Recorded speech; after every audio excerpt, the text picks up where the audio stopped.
Welcome to the Outer Realm with Michelle DeRoche and Amelia Pisano. Airing live on the United Public Radio Network, 105.3 FM in New Orleans.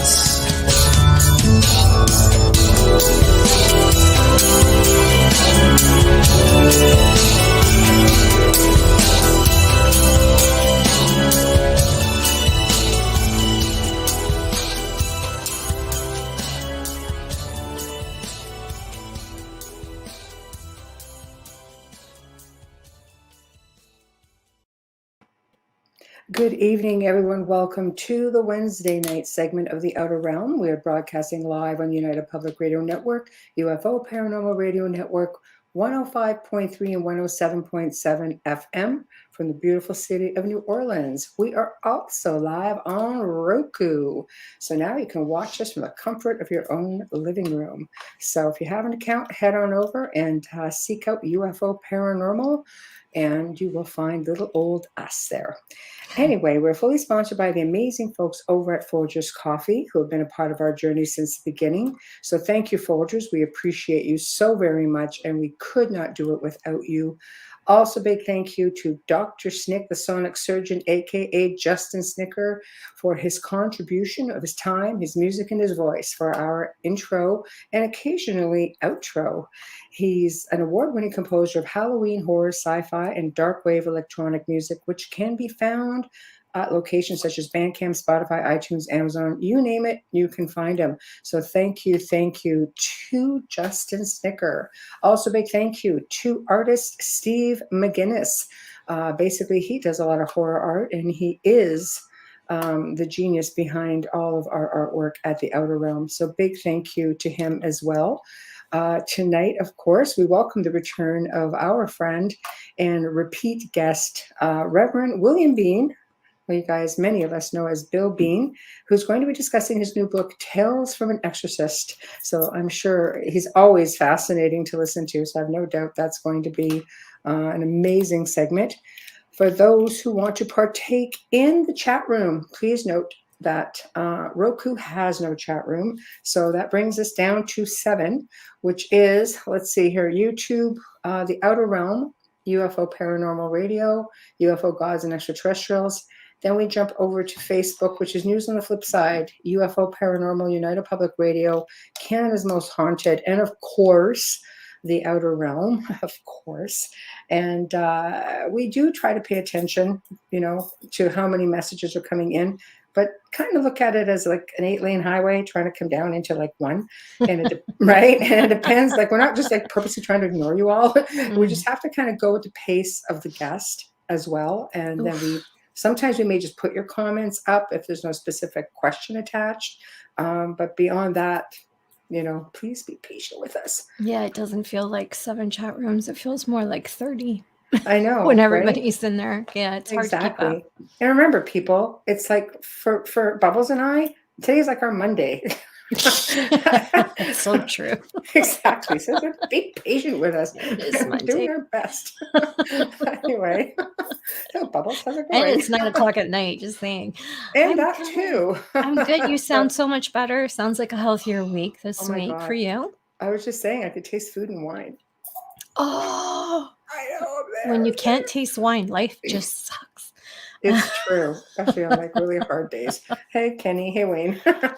So it's definitely a little bit better than it's been the last couple of weeks. But I'm still fighting a little bit. But yeah, nothing compared to Wayne.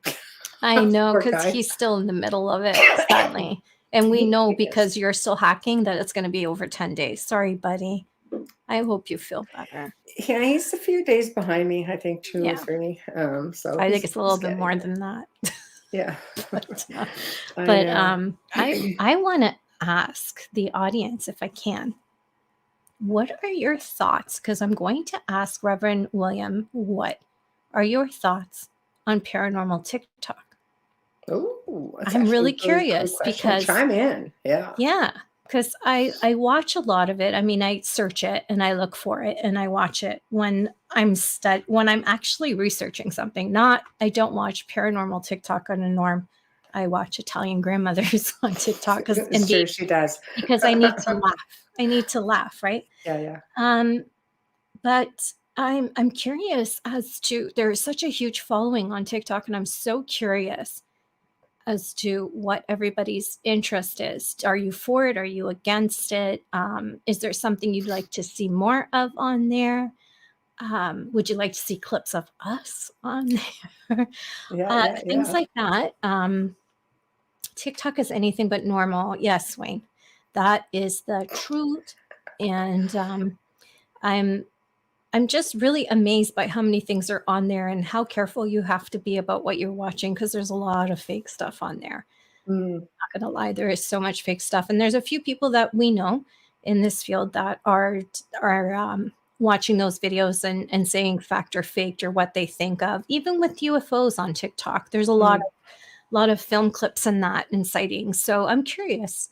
Let me know what you think anytime during the show in the audience. Please let me know what your thoughts are. I'm going to ask Reverend. I'm so used to calling him Bill. He still goes. He signs off on things and says, "Oh yeah, Bill." yes, yeah." So I'm just actually going to, while you're talking.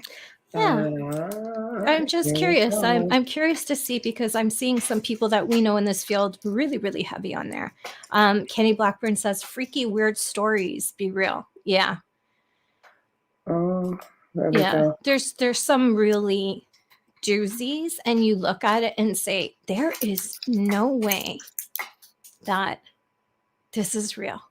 And then it is. And it just really, really shocks you.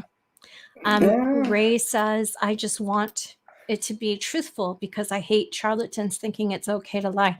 Yeah, unfortunately, that's something in every field, really. Right. You know, but right. Just Crazy Train on there, and there's some really, really good clips. Right. That people got on there, and I think it's phenomenal. Hi, Corinne. I think it's phenomenal. Well, you know what? Everybody can chime in, and we will ask Bill about it as well and see what he thinks as we get in further into the show. He's just chiming in himself. Yay. So, bam! Hey. Hey, hi. Hi, ladies. How are you? Good. How are you? It's good to see you. It's great to see you guys. Great to be back again. Thank you for having me back. Oh, and, pleasure. Looking forward to a great show here tonight. Oh, absolutely. People are already chiming in. Yeah, they're looking forward to you. I know. And hello to everybody out there that's watching in. I appreciate it. And it's been way too long. We've got a lot of catching up to do here. I think we do, and we're on Roku, so you're getting out to some TV people tonight as well. So fantastic! Congratulations, ladies. You have. I have admired your show for a long time, and now you're really getting out there into many different areas. So congratulations. Oh, thank you. Yeah, we've been nominated for yet another podcast award this year. Doesn't surprise me. Thank you. Thank you. Thank you. Yeah. Thank you. It surprises us because we're just being ourselves. I know. But see, that is where it's supposed to be. And that's where the success comes in. That's where, because people can feel authenticity. I have, in my career, I've turned down many opportunities for TV series and movies and all kind of stuff because it wasn't me. And if I can't be myself, then I'm not interested. I don't want it. So good for both of you that you're doing this on your own terms. You're keeping it real. You're being real and authentic, and you're seeing the fruits of that manifesting. Thank you. Thank you. It's a lot of work, but we have a lot of fun, and we learn a lot whenever, our guests come on. It's just a learning experience for the listeners, but it is for us as well. There's always something new to learn. But it has been a while since you've been on. So what I'd like to do is backtrack a little bit and just catch up a lot of our new people, because, we get into the millions of listeners every night now that we're on. So let's just, if you don't mind, just backtracking a little bit about your journey to being where you are today, and then we'll slowly slide into this amazing new book of yours. It's just incredible. When I have very rarely I have moments of reflection. Most of the time is doing interviews like this, but it's mind-boggling to think about it from where I was as a child, and the things that I suffered, my family suffered as well, and to be where I'm at right now, God working through me to help people, it is a miraculous transformation. I feel so far removed from it. It's like it happened to somebody else, if that makes sense. It does. Yeah. And I'm thankful to God for that. But I lived a life of hell, to be honest with you. And you both know this, but for your viewers out there who may not know me or my story, I've written 10 books. And in the first book, which is called Dark Force, I talk about events that took place in a 3-bedroom ranch-style home located in Glen Burnie, Maryland, in a community called Herondale. And it was hellish. It was truly hellish. And I didn't realize until after I had written the book that paranormal, supernatural events were taking place long before moving into that house. So my family and I moved into the house in 1970. But I got some information from a family member that was reluctant to say anything at the time of my writing. I know about Okay, so it's not just me. He did freeze. You're frozen. paranormal, Oh, you keep freezing. supernatural. Oh, did we lose Amelia? No, you're freezing. Yeah, you're freezing like crazy. We're not out. Yeah. Okay, so let's see. Yeah, you're lagging a bit. Is that better now? Yeah. That is okay. We bind and rebuke that garbage. But I found out that it went. Is it still freezing? No, It's still you're freezing? good now. No, It you're always okay. happens when we bring someone on with this topic matter, just saying. Yep, frozen. Well, of course, we bind and rebuke that garbage by the mighty power of Yahweh in Jesus' name. We'll get through it. About You're going to find me a rosary. And done. how's it better now? Can you guys see and hear me okay now? Yeah. No? Yeah, we I see you. think You're so. just lagging a lot. Yeah. Like I'm not Yes? lying, okay? Like not lying. Okay, just we'll keep going. I mean, Well, we'll just have to catch you up. Let's see if we can. Yeah, let's see if we could get through. Just it was a hellish thing. It truly was, and my mother and her siblings also experienced paranormal, supernatural events in their childhood. This goes way back. I found out that 2 family members had actually conjured up demonic forces over 100 years ago, and it came on the family, and it created a variety of damage on both sides. Wow. Many mysterious and untimely deaths, bizarre circumstances. That came after your book, wasn't it? Dark Forces. No. This goes way back. This Yeah, but the information. So my mother and her. Oh yes, correct. Yes, That's was right. the I don't next remember one. reading about that. Okay, I'm just Yeah. Okay. And so they and then I found out that my mother actually was in that area as a teenager because their family moved around quite a bit in childhood, and so she had exposure to that area as a teenager. And furthermore, I found out that many homes in the area, probably to this day, are still affected by evil demonic forces. I've been back as the spiritual warrior on several occasions, helping families in the area. So there is a lot going on still in the area. So I've said that my family came under attack because it was like a perfect storm. I feel that my parents were led to that area, that house where evil was already present and manifest. Furthermore, evil was present and still is to this day and manifests in that area. And there's a lot of history there. The house was located at the bottom of a downhill cul-de-sac. It was a 3-bedroom ranch-style home. It was semi-dilapidated. My father, William Bean Sr., was a master carpenter. He saw it as a restoration project, which he did. It made it to be a very nice-looking house, ultimately. But just from the very beginning, I was 4 years old. My sister was, she was 13. And from the very beginning, I recall standing in front of that house, and the two of us, that she agreed with me, that it just had this really ominous and foreboding look and feel about it. You could feel the evil, you could feel the negativity. And we were frightened. I was 4 years old. I shouldn't have been frightened like that. No. But my sister, again, it was very, very frightened.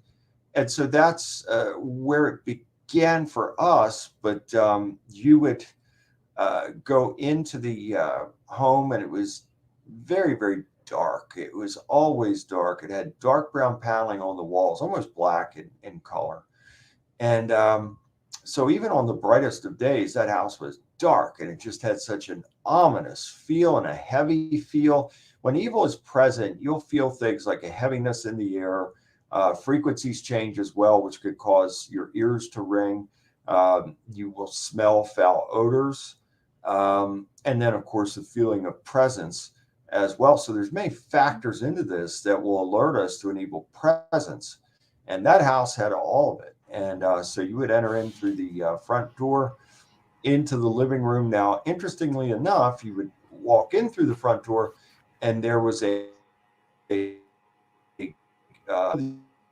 entrance had two wooden doors that were on sliders, and a story that I was not aware of, that I didn't write about in Dark Forest, but I wrote about it in my second version of Dark Forest, called Dark Forest Revisited, was that my brother, who is still affected by these things to this day, told me something. He does not like to talk about it, but I was over his house one day several years ago, and he revealed to me something that took place that I was not present.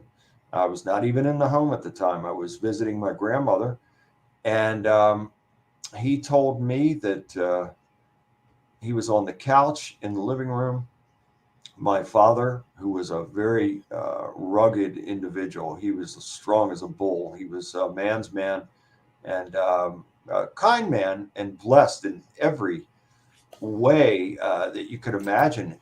He could have been very highly successful in life. It's just sad. Both my parents have very sad stories. But according to my brother, my dad walked in a drunken stupor one night, came in, and my brother witnessed something, an invisible force picking him up off of his feet. Now, again, my father was a muscular guy, very stocky, and yet an invisible force picked him up off of his feet and hurled him through those double closet doors. And for my brother to tell me that, I was taken aback, because he suffered a lot of trauma. He does not like to talk about it. And when he revealed that story to me, it just, I was astounded that he actually would talk about something like that. But that's just one incident of a plethora of things that took place there. My poor mother, Patricia Bean, she suffered more than any thousands of do. Oh no. So, Ooh. I've never seen such suffering as what I saw with my own mother over the years, and it was just so sad and tragic. And so my parents in the beginning, when we first moved in, my mother was the first to have an experience in the house. It took place while she was unpacking and organizing in the living room. She at first thought that it was my dad sneaking back in, because she felt a presence in the room. She was engrossed in what she was doing, and she felt a presence come into the room, and she really thought that it was my dad coming back in. And she spun around, fully anticipating on seeing him, and then her shock, no one was there. And then shortly after that, one of the bedroom doors slammed shut. It was my sister's door, the back room. We call it the back bedroom. It was the last room on the left at the end of the hallway. And that door slammed shut by itself. And that was enough to make her go outside and wait until we returned. Oh, no kidding. That's where it started with the Yeah, activity. you're not going to stay there and say, hey, can I get you something? Right. And so that's where it started. But then it gradually increased to more of those types of events, and then increased and went into a regular pattern of physical abuse. My mother and myself were physically abused by demonic forces for most of the time that we lived there. And unfortunately for my mother, she was not only suffering physical abuse at the hands of the demonic entities, but then as time went on, in 1970, my parents were social drinkers. You had house parties back then, family members, all that kind of stuff. And people drove drunk. There was a lot of that kind of stuff going on back then. Yeah. But as this supernatural activity increased, what happened was my father, who was used to being in control of every situation, finally found himself in a situation that he could not control. My parents believed in God, but were not religious. We did not attend church. We were never baptized or anything like that. So he wouldn't turn to the church.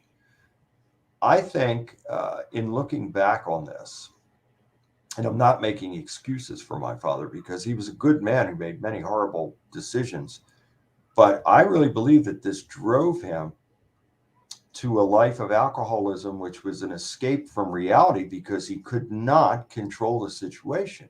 Mm-hmm. And so then going into that world, everything started to fail for him. He had his own business. He was a contractor, and that was starting to go south. And then he started physically abusing my mother on a regular basis between 1973 and 1975, nearly killing her on several occasions.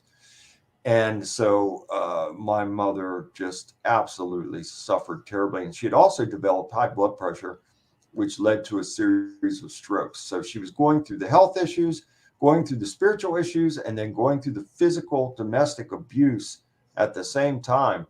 And I very much hated my father for a long time. I can recall being 8 years old, having to run out of the house to get the police called on my own father, because he was absolutely killing my mother. I mean, these are horrific, traumatic memories. And I started having regular demonic attacks, physical attacks on me from age 5, from age 5 to age 12. So crazy. We literally went through hell. He left us in 1975.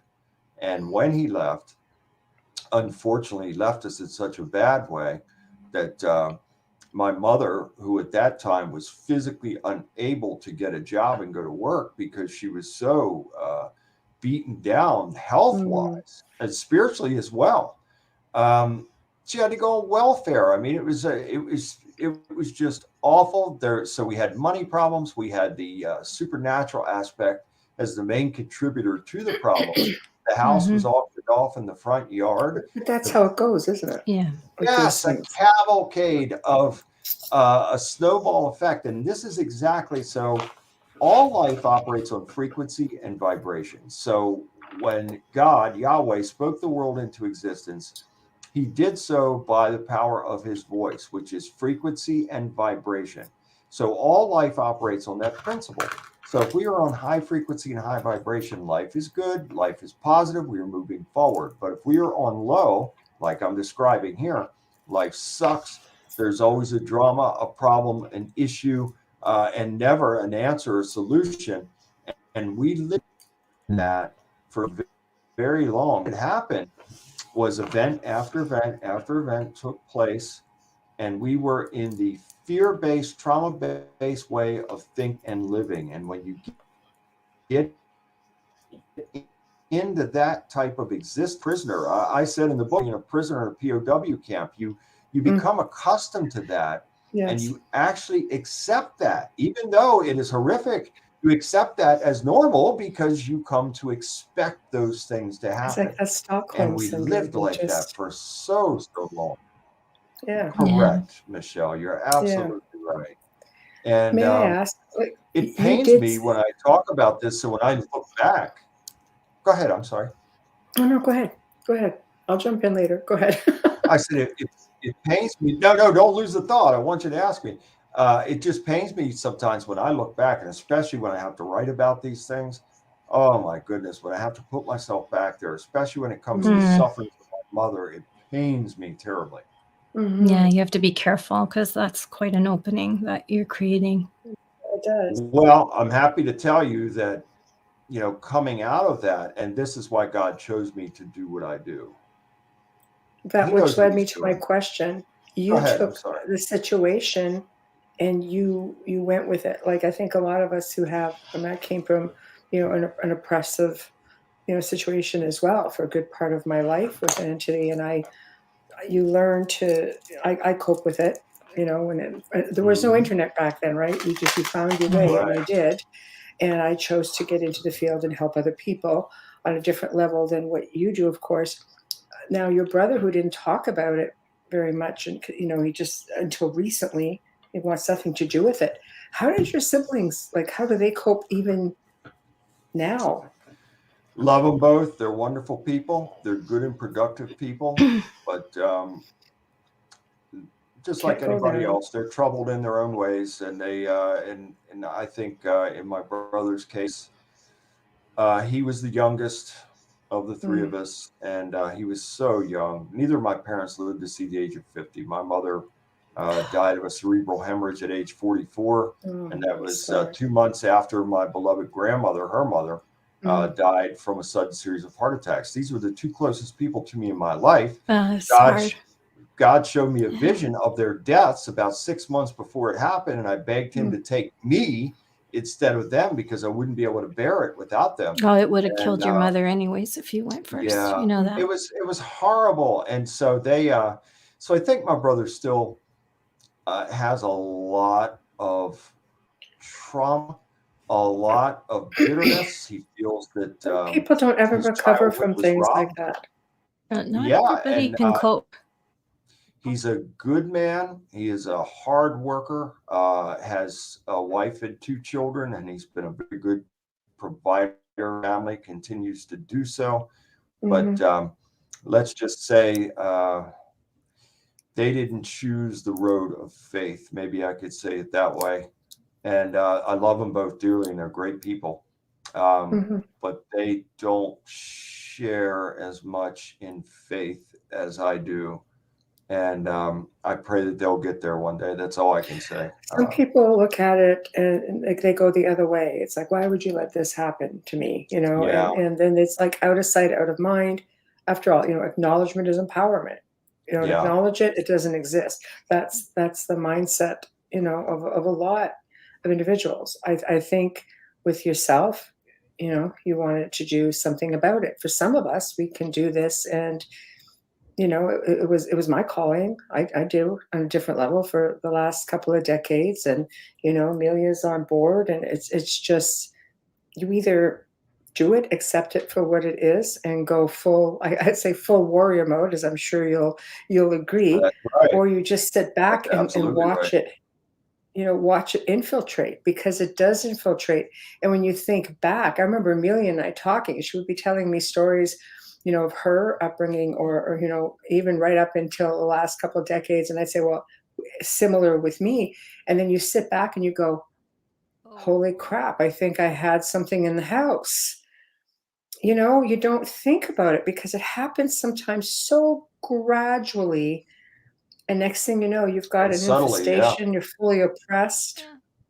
I that's thought Right. it right. was untouchable because So we're Roman Catholic. Sorry, Michelle. that's okay. We're untouchable. I'm like, no, So my parents go to church. now you're full Yeah, on, no, you basically move forward, and you decided to get into this. So maybe just walk us through to catch everyone up from that point yeah. on, where you Well, become, I'll warrior tell you how it dude. started, how it really started. The first test was at age 13. So it was back in that house, 1979.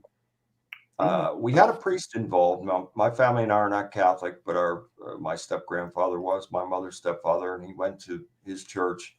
And they sent a priest out. I appreciated that. He was involved for the last 16 months that we lived there.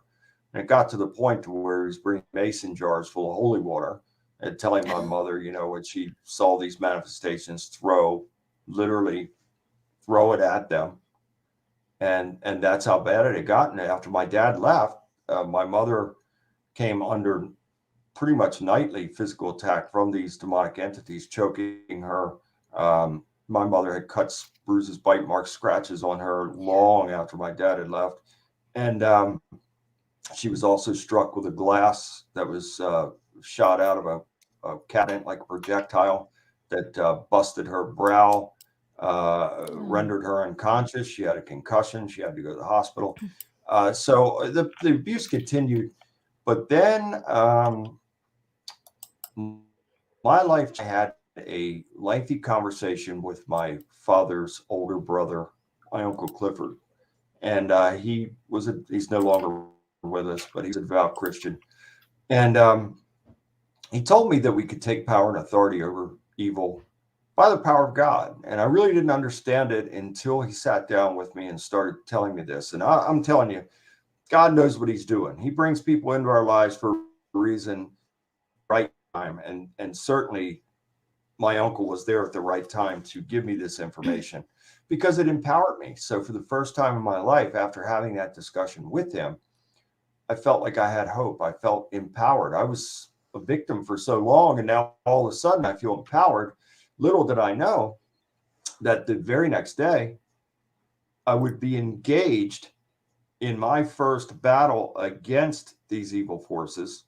And this took place in the house after my mom had been picked up by an entity and literally thrown across the room. She landed in her makeup table. She was cut open. She was bruised. She was scratched. She had a new man in her life at that point in time, 1979. And his name was Richard. And Richard and I helped her to her feet. Richard wanted to take her to the hospital. She refused. And I became enraged. And that was the first time after all the years and being a scared child and enduring all this that I grabbed a Bible. Now, at that point in time, I didn't know anything about the Bible. We had a Bible in the house, but I had never read it. I didn't know anything about the Bible. I grabbed the Bible. I grabbed a mason jar full of that holy water. Now, here, my uncle was telling me to bind and rebuke and cast them out. And I did not do that. I was demanding them to show. And let me tell you, when I did that, it was like a scene from a horror film. So I was 13 years old. There were 5 adults in the house with me. My mother had just been attacked. I was enraged. And I demanded them to show themselves. And the house started vibrating. Things were falling off the walls. Doors were opening and slamming. I mean, it was like a scene from a horror film. And we eventually got up the hallway. The adults were standing behind me. I was standing at the edge of the living room. They were standing behind me in the dining room. And these 4 entities appeared in like greenish, yellowish beams of light. Think Star Trek. They appeared in those beams. One, we'd seen them all before.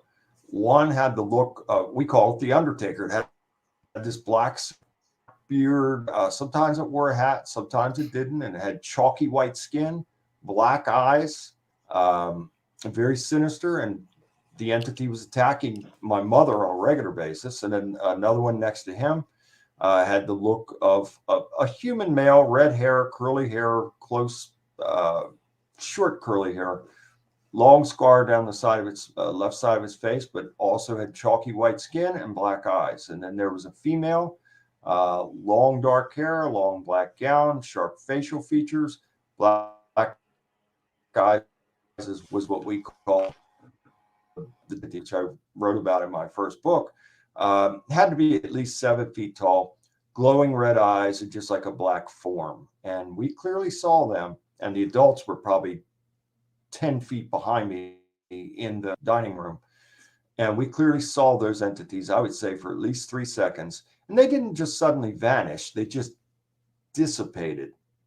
And as they dissipated, all the chaotic things that were happening in the house suddenly stopped. And there was a peace and a calm, momentarily anyway. And so that was the first battle for me at age 13 against those demonic forces.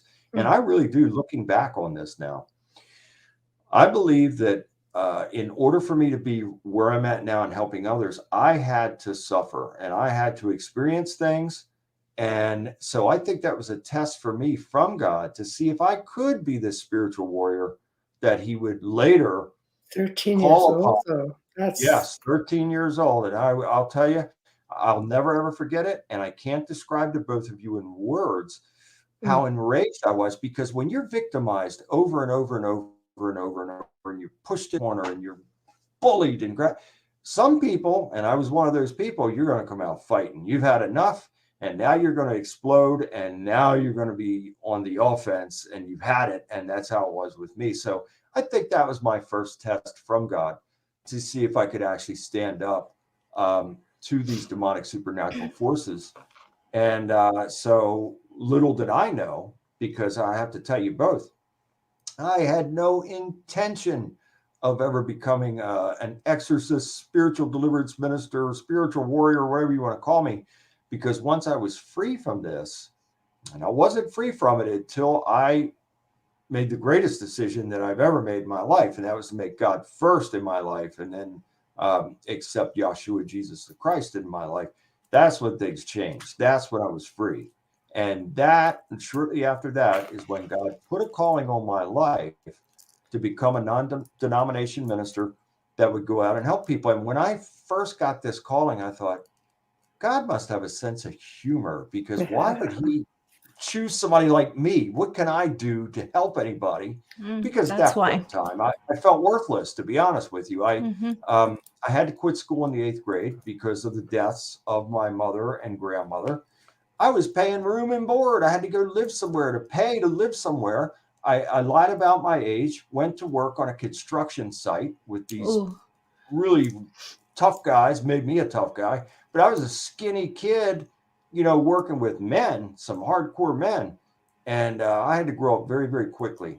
And so this was all preparation process to make me strong in mind, body, and spirit. It was a process because it didn't just happen overnight.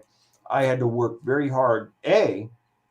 I had to decide to want to be free from this and to have a quality of life, which I did not want that for many years. I just wanted somebody to come up and put a gun to my head and pull the trigger, to be honest with you. So it required me to step out of that type of thinking and say, okay, I really do want to have a quality of life. And for me, it was a process. It was 2 steps forward and 3 steps back because of the behavioral patterns that were developed. And it's very difficult to break those. Not only did I have to quit school and go to work and was working with some hardcore individuals, I grew up on the streets too with some hardcore individuals. Most of those people are in jail or they're dead. They're either in prison or dead. And I could have very easily been there myself. I used drugs, I drank, I was violent. And so I had to break out of all those types of behavioral patterns that were destruction. The devil was really trying to destroy me before I could get to where God wanted and needed me to be. But it required my free will to want to be there and to want to be free from those things. So it was a process. But once I got there, I never looked back. And I'm so thankful to God for transforming my life from victim to victor. I'd never be a victim to anyone or anything again. And I can say that by the power of God working through me. And I thank him and praise him for it. So this is all part of this warrior mode mentality. And ladies, it's been an amazing journey ever since I finally accepted the call that God put on my life to go and help people. I just thinking back to the first time, the very first time I went to a family in Maryland that they had a serious demonic infestation and problem going on. Yet I knew when I first arrived on scene before I even went house, I just knew that this is what I was supposed to be doing. And I went in there, even though it was the first time for me. I had faith, and I truly believed that God would work through me to help those people. I did encounter demonic forces. At one point, when I was binding and rebuking and casting them out down in the basement, these two circular black forms, they look like two basketballs, and they merged together, and they went right out through the back door of the basement, right through the door as I was binding, rebuking, and casting out. So that's where it all started. And now here I am today. It is miraculous. I can't tell you, it's probably in the thousands now of people that God's worked through me to help, not only in America, but 54 other countries as well. And it just continues. And I'm thankful. Well, I don't think helping people has boundaries. Did you have something you No, want to say, Amelia? and not even Oh. language boundaries. Go ahead, Amelia. No. I'm sorry. No. My Yeah, I thought gosh, Amelia was never going to say something. It was apologize. backed off. Yeah. I was going to say, sometimes even like I hear a lot from people who work as clergy. They're called. It's not a job. They're called. Yes. And I hear about those callings for most come very early. I honestly believe that you were called because of your strength, because you didn't break. And that's the type of resiliency that you need in that kind of work. I Spiritual completely agree with warfare you. is real. It's real. And I find now that it's almost like a 24/7 operation for me. If I'm not traveling, then I'm doing sessions with people via Skype, via phone. Yeah. And there are times that I'm on a Skype session at 5:30, 6 a.m., 6:30 a.m. with people from different parts of the world. It's just, I've had also encountered situations to where I had to I always completely rely on God, but in these instances, I really had to up my faith, because one instance took place in France. The family did not speak English. I do not speak French. Yet somehow, and they had a severe demonic problem, and somehow God worked through me, even though we couldn't understand each other in the language. It didn't matter, because supernaturally we were invoking the power of God over it, and those people were freed. Then another time, I helped a young lady who was demonically possessed in Cairo, Egypt. And it was a similar thing. They spoke very little to no English, but yet God worked through me to deliver her and the family as well. So that's, that when we're in the supernatural realms like that, there's no words to describe that, and the level of joy that I feel in knowing that God actually worked through me to help someone to be free from that. Right. It's what I was trying to say was just you telling your story. People don't think much of it, but it's huge, especially when you're on a platform like this where you're reaching millions of people. You're healing and helping at the same time. As you speak, every word is giving them strength to fight back. And that's a small step, but huge for them. It looks small on our side, but it's massive for someone who's going through this kind of attack. And I completely agree. I think Michelle and I are here because we do radio because this way people can find us and reach us. Yeah. It's mostly for that. And I think it's important to do as much media as possible for that. I agree. And again, like I said at the opening of the show, I've been on up teen shows, and that's how people find me internationally, because they see me on some of those hauntings or Travel Channel stuff. I've done a lot of stuff with Travel Channel, but there are shows that I've turned down because, again, if I can't be real and authentic, then I don't want that. I'm not an entertainer, and I don't TV or whatever. I want to be real and authentic, and my drive and my mission every day of my life is to help somebody. Yeah, I agree. We have one question. Adrian, hi Adrian. Adrian says, where do the cast bound and rebuked entities go? Okay, so the way I do this, and let me say this, I'm not criticizing anybody. People do things in their own way and how God leads them to do it. I have seen in some of the churches, in some of the more charismatic churches in America, pastors binding and rebuking and casting demons out. There's nothing wrong with that. But where the problem comes in is that when they're doing that, the demons are jumping into other people. Why?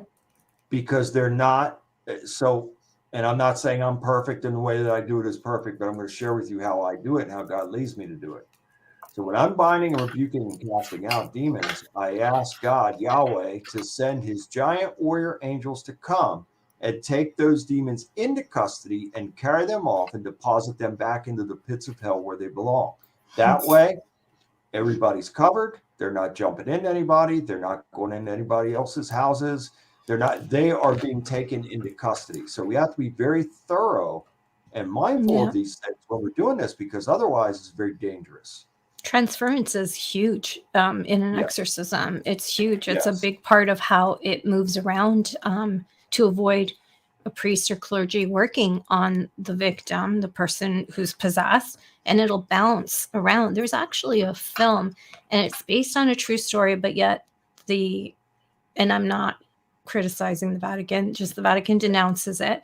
And the woman's name is, let's just say, Maria, and she's put in a psych ward in Rome in a far off wing, which is locked down, and there's crucifixes and blessings everywhere. This woman was assisting at an exorcism, and it jumped into her, and she actually killed the people at the exorcism. Yeah, it can happen. It can absolutely happen. And even in my own case, I write about this in my latest book, Tales from an Exorcist. A loved one who shall remain named was demonically possessed for 22 days. And a Catholic priest, they did the exorcism, the leading authority on exorcism in Maryland at that time, and this was back in the 80s, late 80s, was involved in this case, and they had a set date to perform the exorcism over the family member of the loved one. Well, unfortunately, things got so bad. At one point, I had to call 911, and it took 9 police officers and EMTs to hold this 135-pound woman down. I was a very powerful individual myself back then. I could bench press 500 pounds. I was a power lifter. And the entity working through that woman grabbed my throat and was literally crushing my throat. It took every ounce of strength that I had to get that one hand from around my throat. So the priest, what happened was this had escalated in such a severe way that I called the priest in the middle of the night, and he was to assist the leading authority on exorcism in Maryland in this case. Well, unfortunately, he could not get him at the time. It was late at night. He came by himself. And I stood there with him, beside him. And the things that we saw and heard and felt were straight out of The Exorcist. The only thing that I didn't see out of that, and the only thing that I haven't seen in my entire career, is someone's head spin around. But I've seen just about everything else, including levitation. Saw levitation off the bed that night. We heard a deep masculine voice coming from the victim, superhuman strength, death threats, every kind of foul thing said to us. And so this went on all through the night. And finally, God worked through the priest to deliver her. But unfortunately for him, after that took place, he was never the same again. He was put into a facility. And I had to, through a friend, a former police officer, private investigator, he tracked him down because the church said when I tried to call and locate this priest, the church said there was no such person, there's no such priest that exists by that name.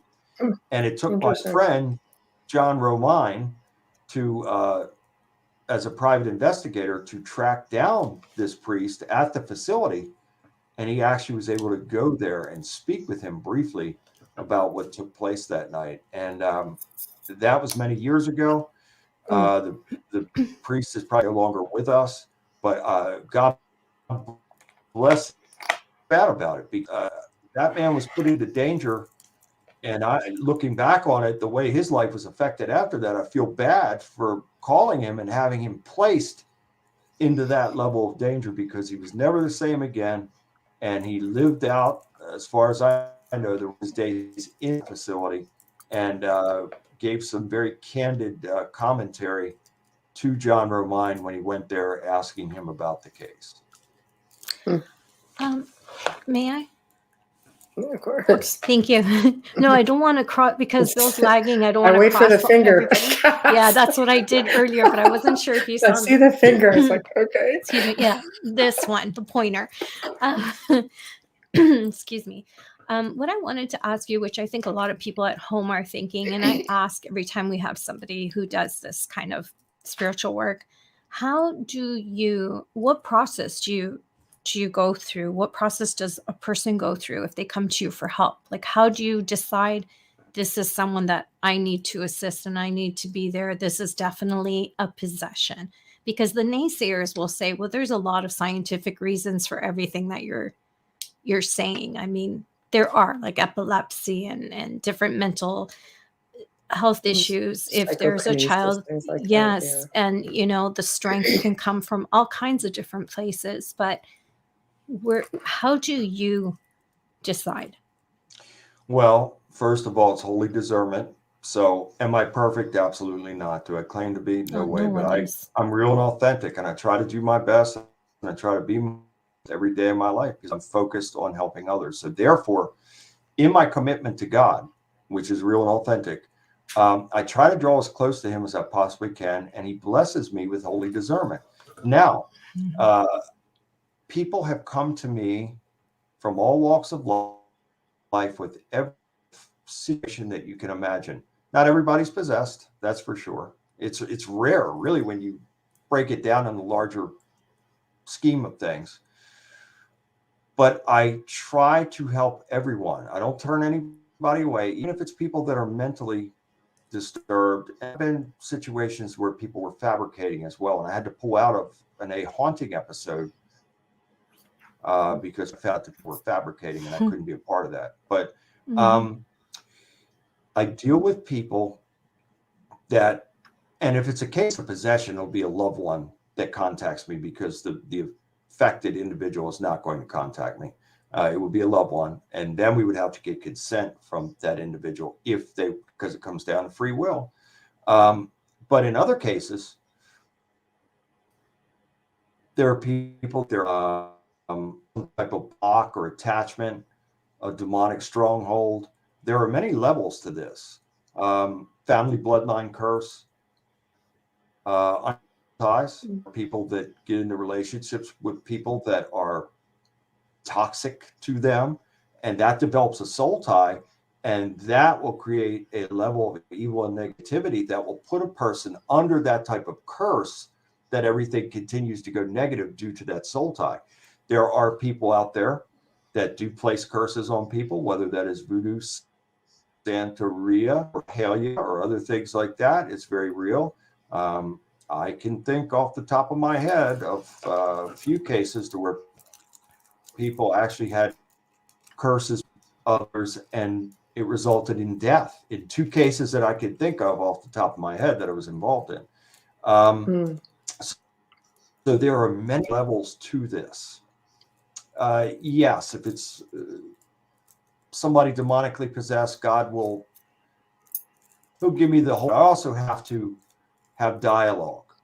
And so if it's phone dialogue, I am collecting the information. I need to know what's going on. So it's not that I want to know everybody's deep and dark secrets. I have to know, because we have to get to that level of discernment and clarification.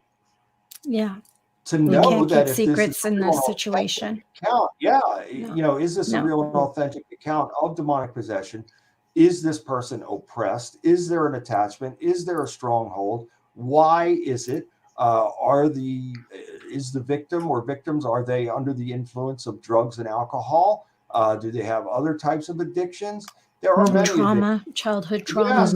Yeah. That is the number one thing, Amelia, not in all the cases, but in a large amount of the cases throughout my career, Trauma, which stems from either child molestation or some type of rape or violent crime or something like that, is at the top of the list in many of the cases. And the hardest one to talk about, right? I have one more question, and I'm going to zip for a bit because there's a whole bunch of stuff. I would like to ask you if you are okay to share. If not, it's okay. I'm going to throw it out there. What is the scariest, the most frightening encounter that you have ever had? There are many. That's a tough one because there's so many. I know. About in the book, there are many. They're all coming. And again, I got to tell you, the two that there's a lot, but the two that I could say right off the top of my head, three actually. One was the case that I mentioned earlier about the loved one being possessed for 22 days. I was not the spiritual warrior then at that time. Didn't know the Bible, didn't know the scriptures. And that demon spoke through the victim and spoke to me directly and said, "For a man with such faith in your God, you surely don't know the Bible." And it started mocking me and my lack of knowledge and quoting scripture after scripture after scripture. So that was, and I could talk a lot more about that. Actually, I wrote about it in the book. And then another case took place in 2017. And the victim, it was so severe. And I've seen over the years, people's eyes go all white, all black, all red. And then in one case, the lady's eyes went to almost like a yellow color with reptilian slits. And I've personally seen these things. And even if you were standing I'm not laughing at you. I'm agreeing with you. But if you were standing there with me and you saw that, you'd have to, some people turn around and run. You have to rub your eyes and go, am I seeing this? Is this really it's hard to absorb, right? It's hard to absorb, especially when you've never seen something like that. You're just like, what? A lot of people would turn and run. They would drop. But in another case, I just finished an exorcism, and this was in a very large home. I won't disclose the location. In the book, I changed around some of the locations and events and times. Of course.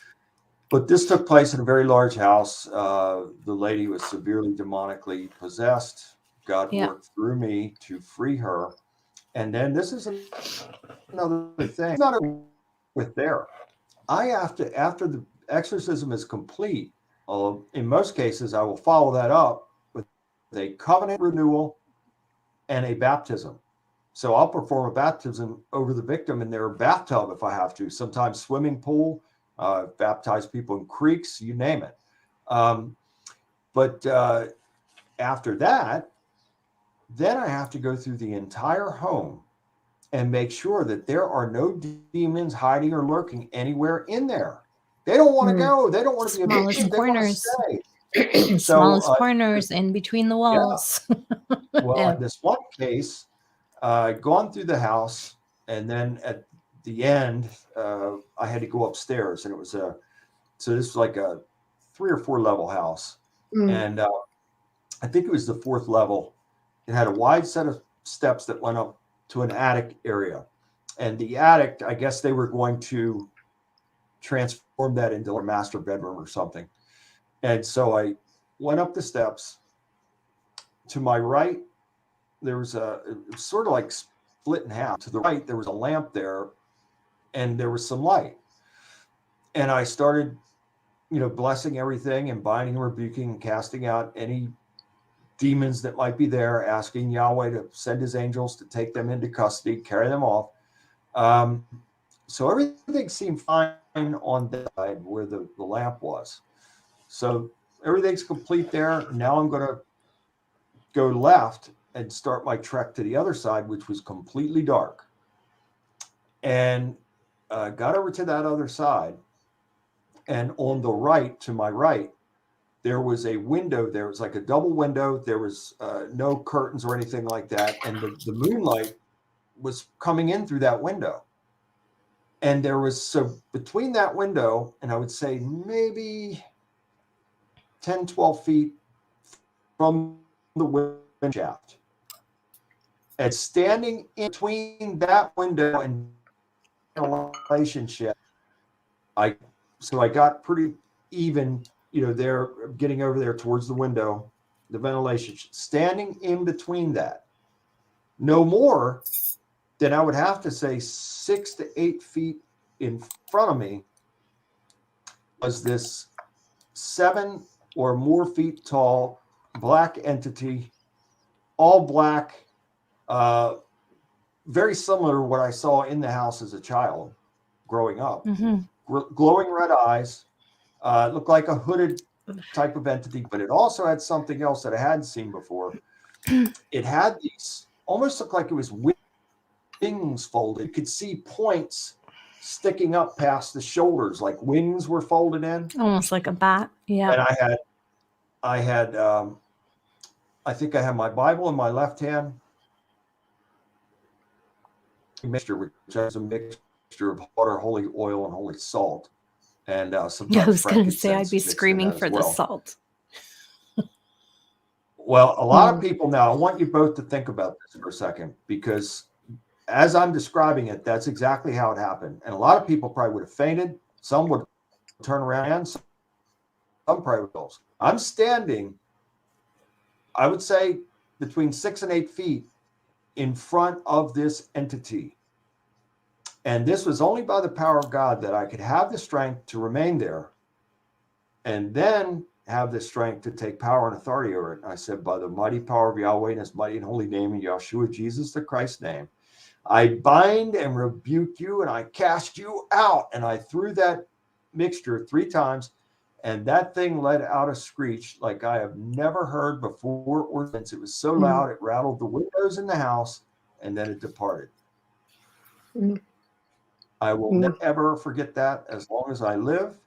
And I praise God for helping me to be able to withstand that and actually take power and authority over it and cast it out. So where do you go from there?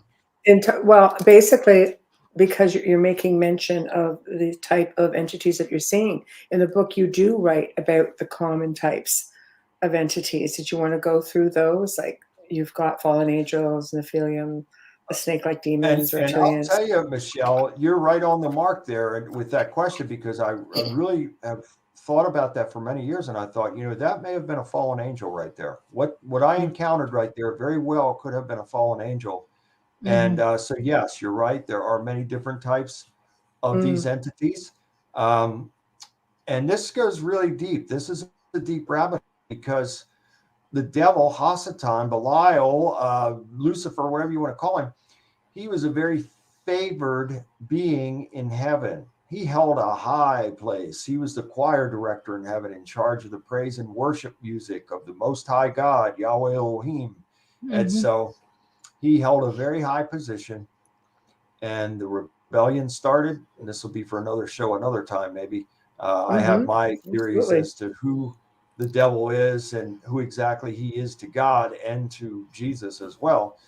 And so let's just say this: when the devil was cast out of heaven with a third of the angels, the Benai Elohim, the sons of God, they came down here to earth in flying craft. Why does Yahweh create the divine Merkabah chariots? I don't know. We'd have to ask him, but I do believe that he does, because Psalm 68:17 says the chariots of God are 20,000.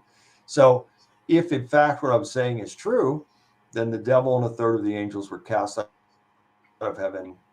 Chariots came down here, took women, had human sexual relations with them, producing a hybrid offspring of giants called the Nephilim. The Nephilim went into the beast, went as far as natural sex acts with build. There's dogs, wolves, you name it, and that produced an offspring of the offspring, which are called Sabe, Sasquatch, Bigfoot creatures. They're every bit as much supernatural as they are flesh and blood creatures. And this all originates from there. So when we're talking about these levels, and in a lot of the cases, not all, but in many of the cases, people did report UFO sightings and Bigfoot encounters and all these types of things. I'm not going to say that all of these Bigfoot, Sasquatch, Sabe creatures are evil and wicked, because I've had many personal experiences with them to where they were loving, sometimes threatening in other cases. But I think, like people, these beings have the propensity to do good or evil. Well, if you're And saying that they're seeing UFOs and orbs and things like that around sightings, could it be that, let's just use reptilians for example? Could people be mistaken demons? I mean, to me, they're one and the same. But I mean, we've got people arguing out there. A lot of people think reptilians are actually a little kinder. They have good experiences. Are we mixing them up, demons and reptilians, or do you feel they're one and the same? I'm glad you brought it up again. I'm glad you brought this. Boy, you and I we're in sync here, because I was just thinking that you're saying that again. In my opinion, and based on my experience, right. And look, I've had many encounters with those entities as well. And is it possible that they, like the Bigfoot, Sasquatch creatures, could have good intent and bad intent? And I guess, I mean, I couldn't truly give you the answer, but what I can truly give you is that I've had many encounters with those types of entities as well.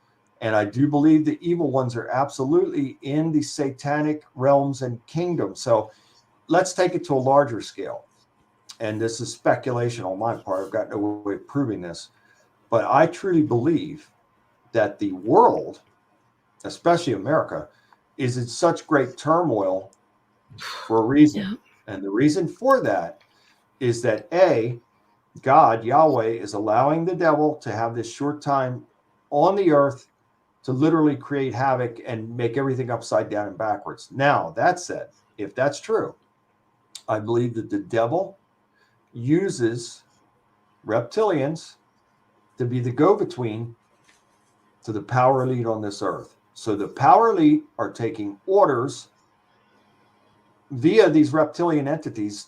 So the devil is giving the directive.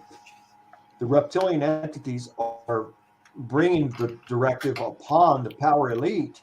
And this is why our world is so messed up. This is why all these terrible, horrible things are happening, because this is in the devil's order, which is order out of chaos. And that's exactly what, in my opinion, this is what's happening here. So most people don't realize, ladies, that every single person on this planet is engaging in spiritual warfare each and every day. Most people don't even know it. If they have a bad day, they chalk it up to a bad day. If they're having a bad month, if they're having a bad year, they chalk it up to that. They have no idea that there are spiritual ramifications behind this that may be causing these types of things. And so, Michelle, I'm so glad you brought that up, because this goes so deep and there are so many layers to this. And there are even, it could go as far, because I've had these experiences as well. And maybe some would laugh at this, but I'm going to say it because it's true. There are little entities like gnomes that could be evil also. That would cause. I hate gnomes. I'm just saying. I hate gnomes. It doesn't sit well with Michelle. Good reason too. Yeah. I have seen this and I have experienced this, and I have a photograph of one of the year 90s. So I know they're real. I know they exist. So the is a very deep. So I guess they're not on your lawn. I guess it depends how you no, not the kind that are on the lawn. We're going to try to get to just a few questions. So, guys, we're just trying to keep in sync with the conversation. We're not ignoring everybody. So let's start with this one here. Yes, Bob Marley. Hi, Bob Marley. Great name. Bob Marley asked, has the demon ever told you his name? I just have one request. Please don't say the name if he has. Please don't say it, because I know people listening and watching will repeat that, and they don't realize how dangerous that is. I would never repeat that, and I've given over 2,500 interviews in my career, and have never and would never. No, some people do. No, I wouldn't do that. Again, I'm not an entertainer. I'm somebody that wants to help people, and I would never do anything to put anybody in jeopardy ever. So, but yes, to answer the question, yes. And Which I is won't say the surprising. name. Yeah. Wow. That You you're must I'll have say had it it to by you. the Yeah. throat to do that. Well, I'll say it to you like this. And again, this was before I was a spiritual warrior. Back in that case that I mentioned with the loved one, the demon spoke to me through that voice. And this was the first time that it had happened to me in this way.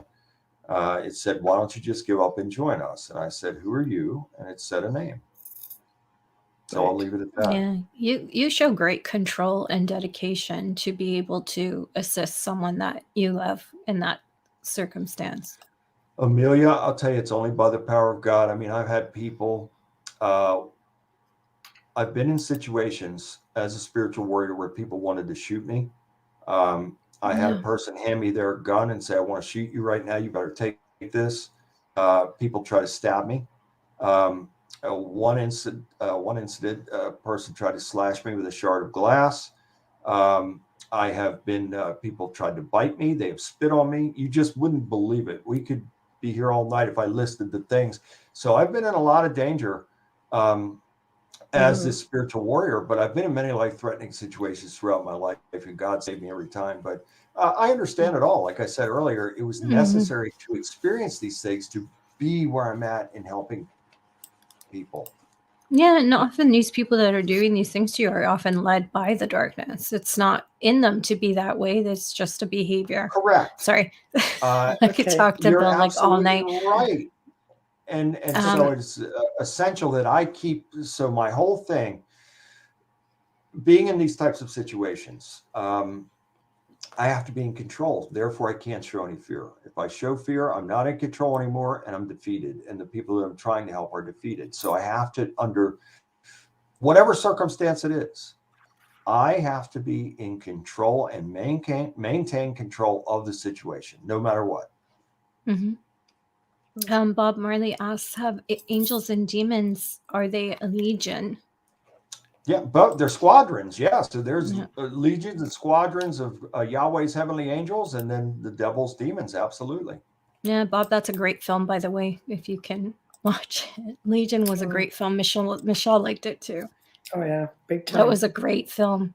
I don't know if you've seen it, but it was really good. You should watch that. Seriously. Yeah, I watch very little TV. I don't watch any movies. I haven't been to a movie theater in probably 35 years. I hardly. I don't do my theaters, life but is so consumed. yeah, And even at home, Legion I don't is an watch. old film, and it touches very much on the ancient part of it in a modern way. It was really well done. Stevie, no wonder I still love your name. What are elementals? Elementals are like we just talked about, the gnomes, and there's even a world like these little fairies and stuff like that. I mean, that would be in the categories of elementals. Some of these, I'll describe one that I saw in the photograph. It was really strange. It had the face kind of blended in. It was like almost blended in with the wood. It was standing in front of our coffee table in the living room. This was taken probably in 1997 or 99, somewhere around in there. And this little guy, I would say was probably 18 inches tall and had a blue coat on and had like a sash, like a rank, like a military rank sash going across the coat. And the little arms were out like this. That's interesting, actually. Yeah, it's just crazy, but I assure all of you that what I'm saying is true. These things are real, and I've had many experiences with so many different types of beings and entities throughout my lifetime, and it continues to this day. I'm thankful that most of my supernatural experiences these days are angelic, and I praise God for that. I'm very thankful for that, because Sure.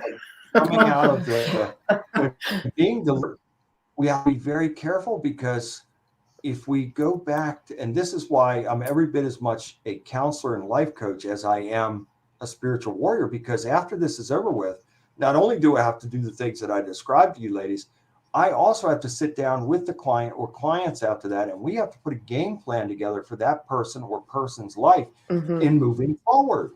And it is Right. Yeah, it designed doesn't to get always the end person- there.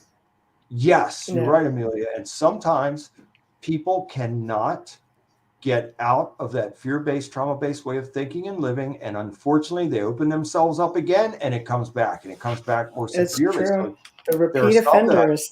Yeah, there's some that I've it's been true. back to 3, 4, and 5 times Mhm. because they couldn't get there. It was such a process to try and get there. Mhm. I We have to recently- do. Oh, I'm I'm sorry. sorry. Go ahead, Michelle. So we have to do a really quick station and sponsor ID, and I'm going to come back with a question. You know, my mouth always freezes right when you say that. It's like, are you kidding me? Seriously? Like, what is going on? Anyway, just give me 1 second. It never fails. Okay, you are listening to The Outer Realm with Michelle DeRoche and Amelia Pisano, coming to you live from the beautiful city of New Orleans on 107.7 and 105.3 FM. We're also streaming live on Roku right now. Tonight, we have returning guest and our friend, Reverend William Bean, and he is here discussing his latest book, Tales from an Exorcist. If you missed it, don't worry about it. You can stream or listen to our archives on the platform you normally use. A shout out and a thank you to the amazing people at Folgers Coffee for fully sponsoring our show from day one. We love you and we thank you so much for your continued support and your faith in us. Also, a shout out and a huge thank you for our intro and outro to Dr. Snick, the sonic surgeon, Justin Snicker, award-winning composer and musician. You can find his music on Amazon and Bandcamp, and you can find him on Facebook and Instagram, where he often posts clips of his music. So go check him out. And with that said, you know what's coming next, right? If you're watching us on YouTube or you're watching us on Facebook Live, make sure to give our group page a like. Follow us. We keep our archives there as well. Check out what's happening, what's new, and sometimes you'll even find a funny there. But please, if you're on YouTube, hit subscribe. Thank you. Yes. Okay, so thank you, Amelia. No, That was thank a you. mouthful. That's why it's written down. Question. Of course, with filming, I've done it for 20 years, and you learn pretty quick that you have no creative control. Yeah. So they bring you on for different reasons that they would have brought me on, as I'm not trying to perform an exorcism or deliverance on anybody on the spot. You're brought in to do this. Things are getting heated. You're maybe at a pinnacle, or maybe just close to accomplishing something, and they say, cut. What do you do? Yeah, it's and I get mad at myself. I've been in that situation one time. I wrote about it in the book, Right. and how can I say this? It was a very Gently. difficult experience. However, yeah, and a close friend of mine got me involved in that project, and what really got me involved was him contacting me and saying, "Look, this lady really needs help. She's got some serious issues," and so that's what attracted me to the project, is wanting to help her. But the process, oh dear God, in all the other shoots that I've done over the years, I was so blessed to be able to go. Either they would come to me, and we would go to a hotel or someplace and do the shoot, or a bed and breakfast or something like that, or I would go. They would fly me out to the location, whatever it may be. Go in there, do one take, and it's done. It's over with. But in this situation, oh my goodness, I think I was there, was it 5 days, 4 nights or something? I was there almost the whole week. And that was very difficult for me because I don't work that way. That's exhausting. And then waiting as much as 2 to 3 hours in between filming scenes. It was maddening for me because, again, I'm focused on wanting to help this lady. And they wouldn't even let us communicate with each other. I never met or communicated with her until the last night of the shoot, which took place in a church. And I performed the spiritual deliverance, and that lady had some demonic, to the point to where she was ready to commit suicide. She had some serious demonic strongholds and oppression, which was she wasn't far from a full possession, but I would say that she was demonically oppressed, not Yeah, because you're oppressed for years. Like some people do it their whole lives, right? I mean, yes. Yeah. I'm glad that you said that, because a lot of people don't understand it because of that whole Hollywood thing. Oh, they're possessed. They've been possessed for years. It's like, no, it doesn't work like that. No, they don't understand that. I'm glad you said that, Michelle. And it was so difficult for me, but the end result in knowing that God ultimately worked through me to free her was the greatest thing in the world. She's doing very well now, and I praise God for that. But I'm glad. the steps leading up to that was absolute madness, and it was again, I'm trying to be gentle with what I'm saying here. It was something that I wouldn't put myself in again. I would not be in that same. It just doesn't work. If you have to go back to help, right? Yeah, yes, but there's nothing against a production. It just goes back to the TV thing. Like, it's not a right. Okay. But to try and do something like this for real, with TV cameras rolling and production crew and all that, it doesn't work. It's not possible. You can't do these things on cue. I mean, sometimes this lasts I've gone into places in the afternoon and came out in the wee hours of the morning, coming out. So, I mean, this is over when it's over. I have no control over how long this is going to take for this person to be delivered. That's entirely up to God. Right. That's spiritual energy work. You can't be sorry. That's why I keep muting my mic, because the dog's moaning every time he turns over. He's 15. He's going to be 15. 15 in July. Yeah, his growl is like, I'm like. I was going to schedule an appointment with Bill. I accidentally bumped his head because I didn't realize he was there. He's so quiet. He's old. He's 15. He can't even see. But anyways, oh my gosh! Now I forgot what I was going to say. Well, you were talking about the process. No, you were talking about the process of how it went. Oh yeah, thank you. Yeah, you can't do work and then be stopped in the middle of it and say, okay, you got to come back in a couple of hours. It's like, wait a minute, like, this person's life is at stake here. This is real. Yeah, I mean, you're not going to stop a cop from freeing a hostage. So why would they stop you from? This is crazy. Yeah, and sorry. So it got a little. Michelle's right in what she said. It got a little heated. Yeah.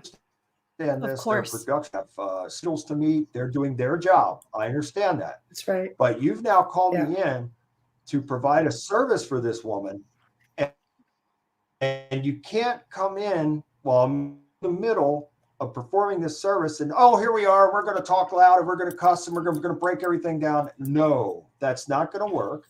It didn't work. Say hi to Bill. And so we. Dana, she said you helped her. She wanted to say hi to you. Hi, Dana. Yes, God bless her. Dana's a wonderful woman. But I was not going to come in. And now I'm sincerely trying to help this person to be free. And then you're just going to walk in and all of a sudden, all these foul words and you're breaking down everything and it's business as usual. No, I asked them to leave and to get out. And so it got a little heated there. And I'm sorry for that. And I have no hard feelings against anybody, and it just is what it is. It went the way that it went, but it's just not something that can be filmed. Yeah, I wanted to bring it up because of the fact that people look at television and they assume like, oh boy, that was quick and it's that easy. I've spent a lot of years just rectifying people as to what it is. Oh, I saw you doing this or talking about this. It's like, okay, so the fact that you're doing this and other people are in your same situation, it's not just something that happens with a click of your fingers. Like, you still had to go back and spend a lengthy amount of time trying to help this individual. It's not just what you see on television.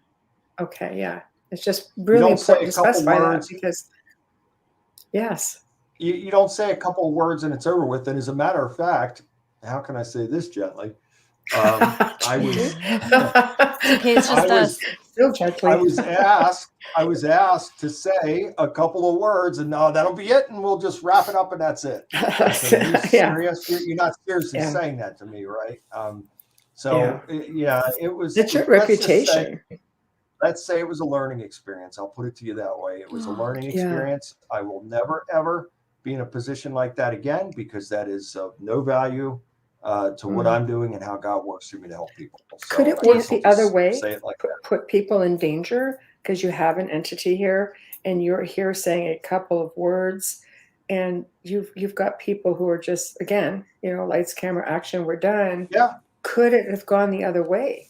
Of course, and it could have gone as far as infiltrating in that church, and I'll tell you why. Because they rented that church. They tried to present it as it being my church. So they rented this church, and the pastor of the church, very nice man, very nice, good conversation with him. However, he was terrified. He did not want any parts of what I was doing, or he was nowhere around and that's bad, because when you have somebody, especially a religious leader, that is in that level of fear, Well, that's not a good thing in that room. And so you have to be very strong. Yeah. I had to go through the church after it was all over with. I had to go through the church and bind and rebuke and cast out and make sure that the church was clear from all that.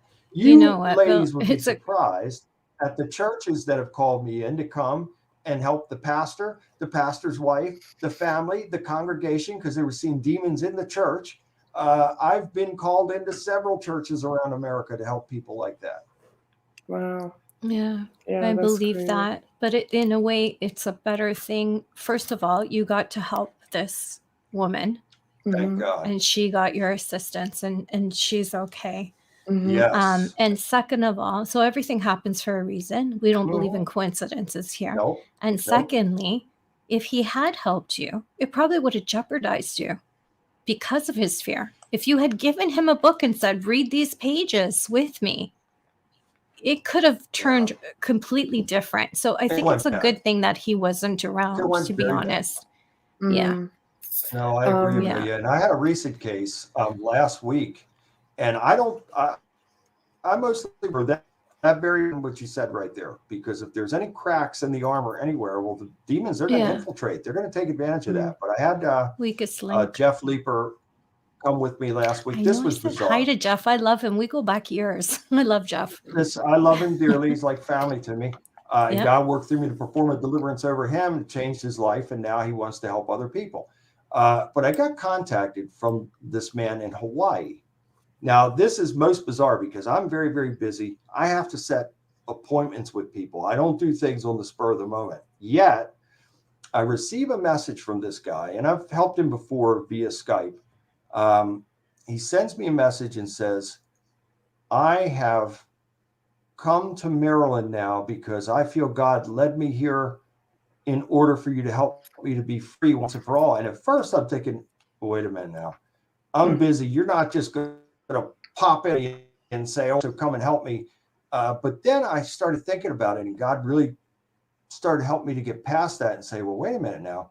This man's taken a tremendous leap of faith to get on an airplane from Hawaii to come here because he needs help that bad.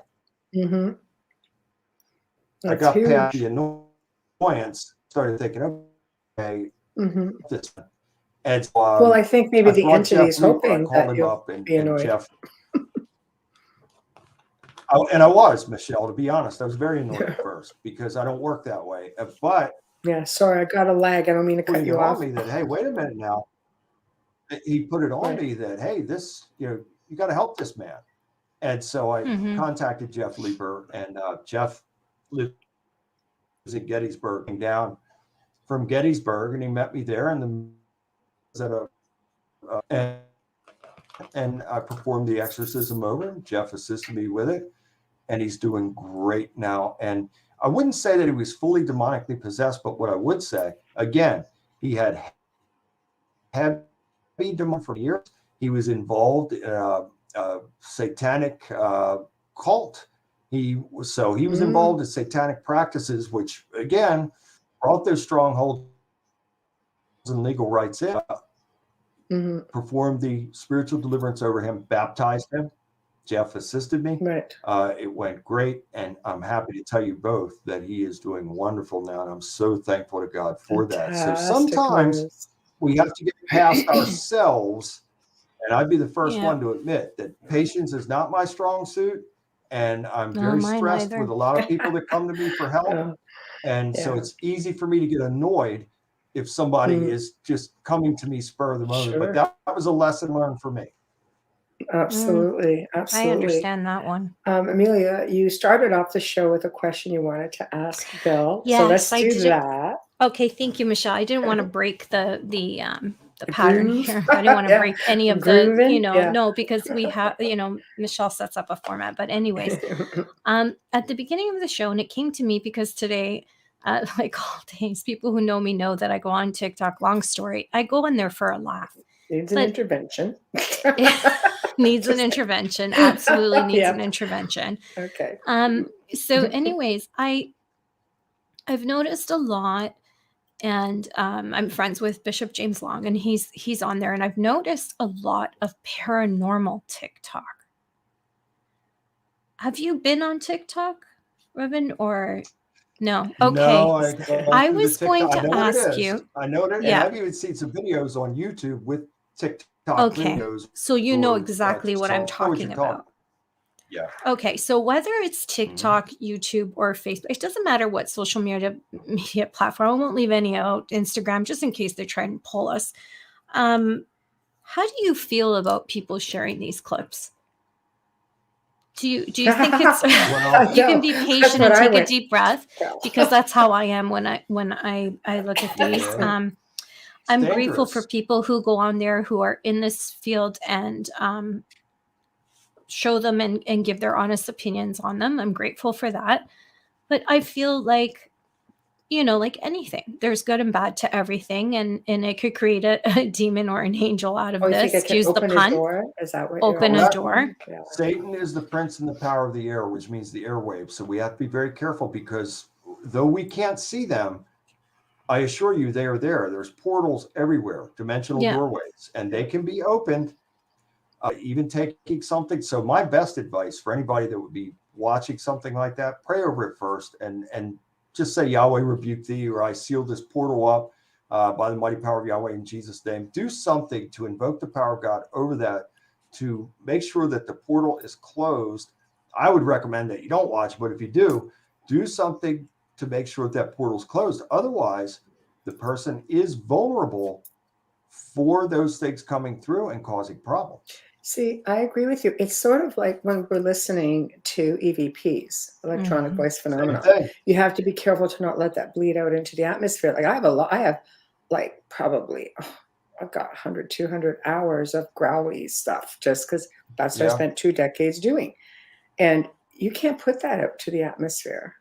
I mean, you take a really big chance that you're not just literally opening a door on the spot. A lot of researchers will just be really careful with things like that. Use headphones. They won't even go digital. A lot of them. Yeah. You know? It's dangerous. It really is. And especially nowadays. And I'll tell you why. Because there are such as and HARP that are designed, CERN especially, they're designed, that in my opinion is the most dangerous weapon on planet Earth that we know of. It's designed to open these portals and doorways.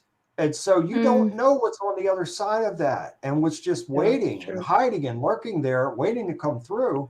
And so in our world today, so you have CERN doing that. You have HARP, that is a weapon in its own, that could cause a variety of damage, including mind control things. But it can expand the ionosphere, which is the uppermost part of the sky, and then point these lasers at targets, including individuals. And so when you have that type of technology present, which I believe is fallen angel technology, by the way, when you have that type of technology present, then anything is possible. And pretty much anything that you can imagine in your mind is possible. I agree with you.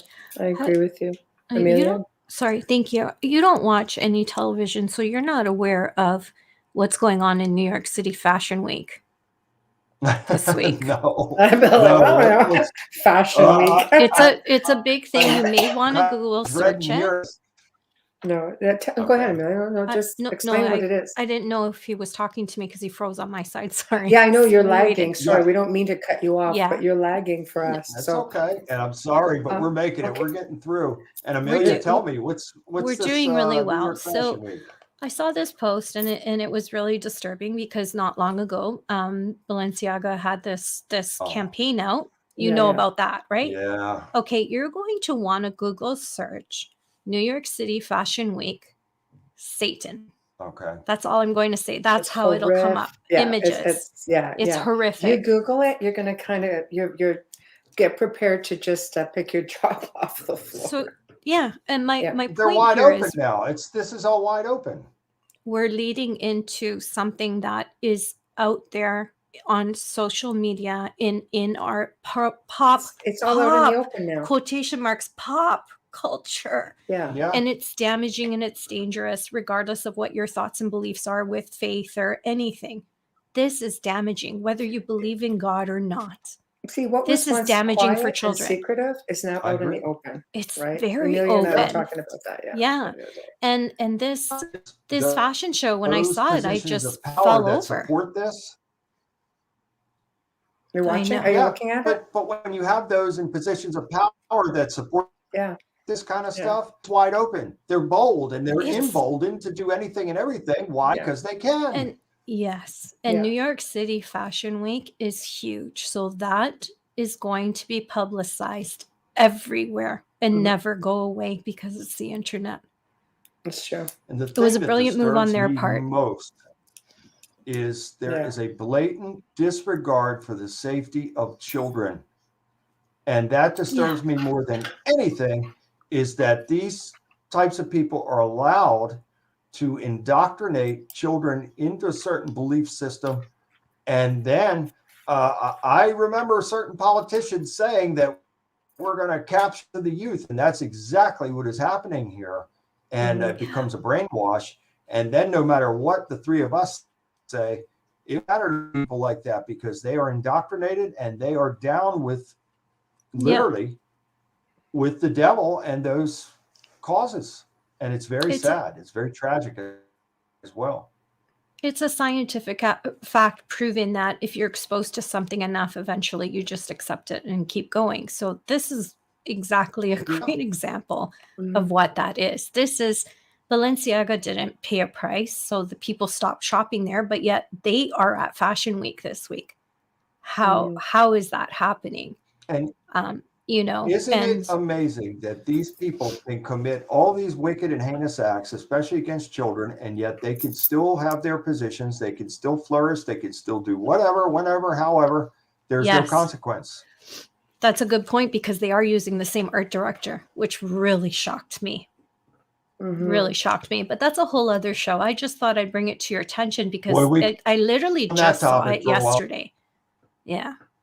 That's a long topic. Yeah. Maybe the next time I come back, we'll dig into that a little more. Oh, we can. You just, what I'm going to recommend is just put a little something together, send it to me, and I can, look it over. We can form a segment around it. Yeah. And most certainly bring you back. Yeah.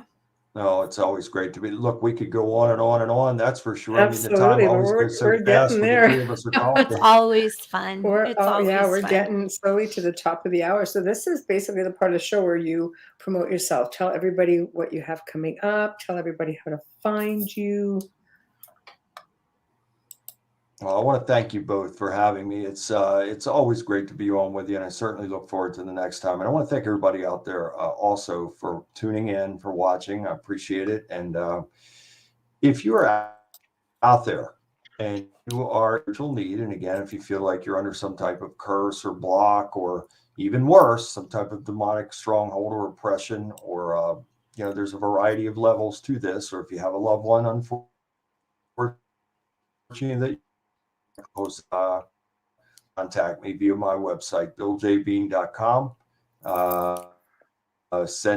Email me right there on the site. I will get back to you as quickly with other cases, but always busy with them. Yet God helps me to be able to manage this. So I take the sufferings of others very personally and very seriously.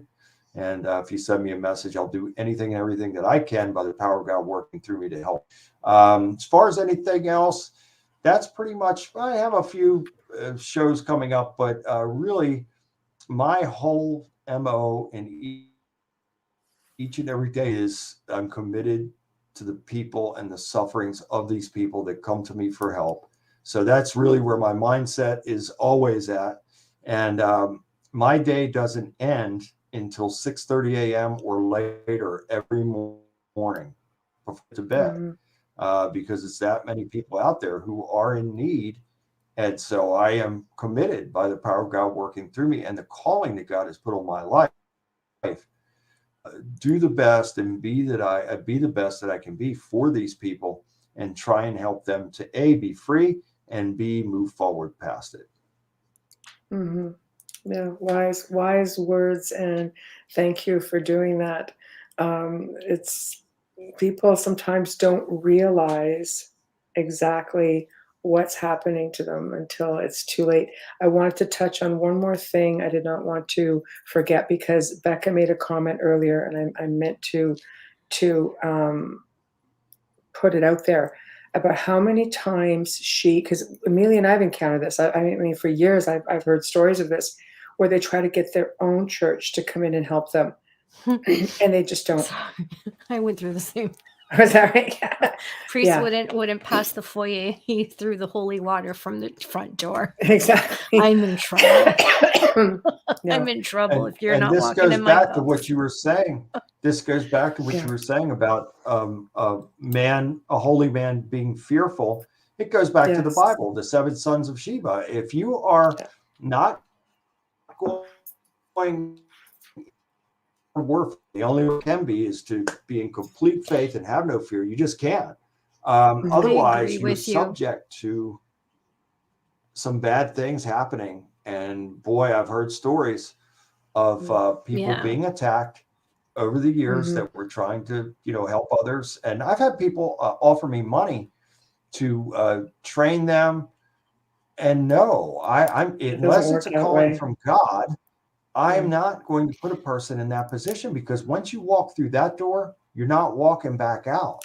So and it's a mindset thing. It's a mindset thing as well. You have to have your faith, and whatever that may be, you have to have your mindset has to be right.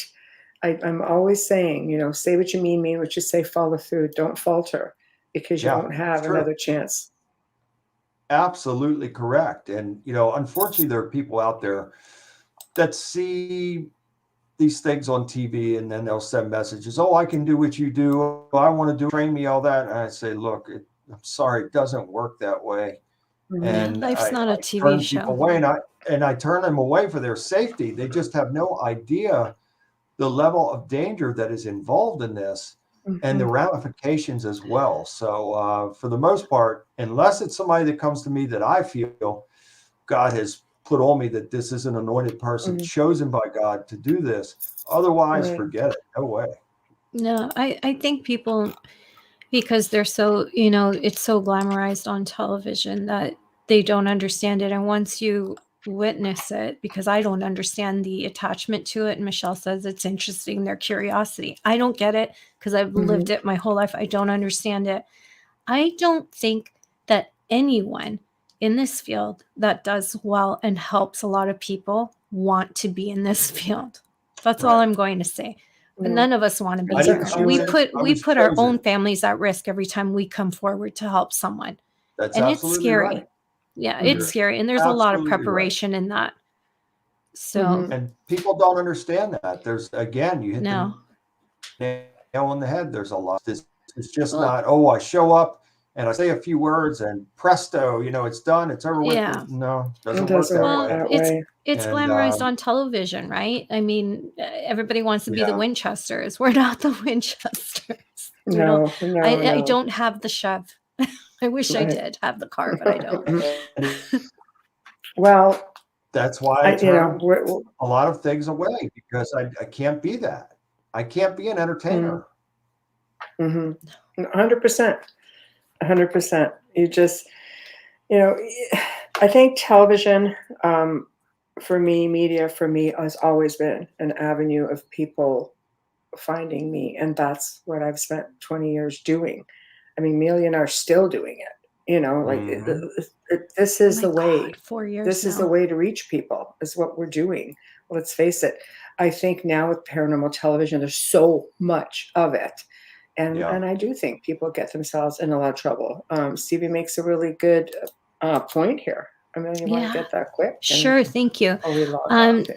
Sure. Stevie says, often think of some foolish investigators yelling at the evil entities, have no idea what they are doing, and start something they can't finish and run screaming, making things worse. If I could It's add to true. that, leaving the families to deal with that as well. Well, that's the Correct. problem. As a lot of Yeah. people, I think, with social media and internet, they have groups, and kudos to everybody who's out there and wants to, help people and people who want to research. Some people are better left to research more Yeah. than anything else than getting in there and helping people, because, if you're emulating what you're seeing and you're not really learning or trying Yeah. to get knowledge about your craft, so to speak, you're leaving that family and potentially yourself and those who are with you in a lot worse situation. Or just go to the amazing, just all these public places that are fun, to research. And there's just a lot that we're all still learning. I've been in this for like I said, a couple of decades. I learn something new every single day. Yeah. Mhm. I never That's pretend to true. know everything. I learn every day from Yeah. Michelle, because I didn't start in this. I started in crime, and I work with a lot of missing children and cold Yeah. case murders. So I feel like, hello, Cece. I feel Yeah. like that study of serial killers and murderers and Mm. abductors and sex trafficking sort of It all paved ties the in, road for Amelia. me to understand the demonic side a little bit and And it prepped all me for ties that. into the Yeah, demonic but side. I It all learn ties every in. day. I learn every day from Michelle as well. So Well, I'm you guys grateful are a for great that. team, and God brought you together Thank you. to love each other, help each other, and learn. And you're doing just that. And I say this all the time on my little show, is that knowledge is power, and power perceived is power achieved. And my mind is a sponge to learn something new every day. I'm committed Yes. to learning. Those who think they Yes. know it all, they're doing a disservice to themselves, because we don't know That's it right. all. And The we should journey always ends when you thirst for stop knowledge. learning, right? Yeah, right. That's right. Absolutely right. Well, thank Wow, you. what a dialogue. We could continue for another 4 or 5 hours. Easy. And we shall, just not tonight. Yeah, part deux. Why, thank I you, know. I ladies. just got my Part voice deux. back in the last couple of days. I'd like to keep She it. I needs was some trying rest. to. She's no. not resting. She's been sick for a couple weeks. Poor thing. Oh my I'm God! gonna Yes. I'm gonna pray for you. I pray for both of you all the time anyway, but I'll be Thank praying for you. you Thank when you. we end the show. And let's end it with a prayer. Father, I thank you and praise you for this blessed and appointed time. And I thank you and praise you for this wonderful time spent tonight with Michelle. And please bless Michelle and help her to overcome whatever's sickness or whatever's happened that has compromised her voice. I ask that you please bless completely. And I ask the same for Amelia with whatever she may be needing. I ask that you continue to bless them with an abundance of love, peace, joy, good health. And I pray that for everybody that is also viewing this as well. Please bless them and help them with whatever it is that they may be needing. We thank you and praise you for everything, Father, in Jesus' name. Thank you. Amen. Thank you Thank very you. much. So I may it be appreciate so. that. Thank you. Thank you. And, Much love and and God bless you, ladies, and your families. And you. Thank you. thank you. I'll be in touch. And we will talk again soon. Please. Yes, Okay. let's do Yes, that. We'll I look set up forward another to it. date. All right. Thanks. Well, we've come to the end of another fantastic show. Oh my gosh. Everybody's Kevin's chiming awake. in. Thank you, thank you, thank you. Kevin's awake. I know. Yeah. What are you doing awake, Hi, Kevin? Kevin. Honestly. Yeah. So, but anyway, thank you very much for everybody tuning in. You just make that show, our show, that much better.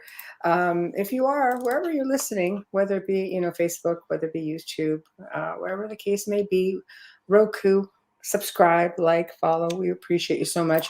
Big thank you to Reverend Bill Bean. He's just always such a delight. He's been on the show at least, this, I don't know, probably the fourth time. Oh, I was But going to say, we, yeah. we really love him. So we'll definitely bring him back.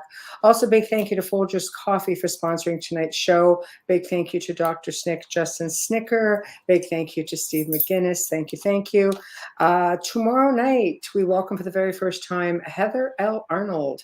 And she's going to be discussing her continued research and her subtract called The Island of the Giants, the Lost Race of Giants of Aruba, Bonaire, and Curacao. I hope I said that right. Probably not. I probably butchered it, but you'll have to tune in to find out. So until then, we wish you guys a really good night, and thank you all for tuning in. We appreciate you all very much. Thank you and good night.